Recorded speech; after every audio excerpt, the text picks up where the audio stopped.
వారమంతా కష్టపడి ఆదివారం రాగానే ప్రతి ఒక్కరికి ప్రశాంతంగా అంటే ప్రకృతి ఒడిలో గడపాలని ప్రస్తుత జనరేషన్ కోరుకుంటున్నారు. నాకున్న అదృష్టం ఏంటంటే నా ఇంట్లో ఉన్నటువంటి మామిడి చెట్టు ఈ విధంగా చెట్లు కాయలు కాస్తూ నా డాబా మీదే వాలింది.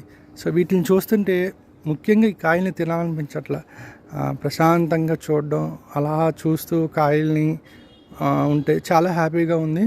సో ఇదే కదండి ఆనందం.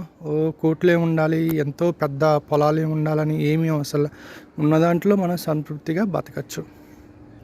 అలాగే మనకు కావాల్సినటువంటి కూరగాయలను కూడా డాబా మీద ఇలాగ కుండీల్లో పెంచుకొని అప్పటికప్పుడు కూరగాయలను కోసుకొని ఫ్రెష్గా వండుకోవచ్చు. ఇంతకన్నా ఆరోగ్యం, ఆనందం ప్రత్యేకంగా అయితే ఏమీ ఉండదు. డాబా మీదకి రాగానే ఇలా ప్రశాంతత అంతా మన కళ్ళ ముందే ఉంటుంది. చూస్తుంటే ఎంతో హ్యాపీగా ఉంటుంది కదా. ఆనందం అంటే మనం కొనుక్కునేది కాదండి, మనం కల్పించుకునేది.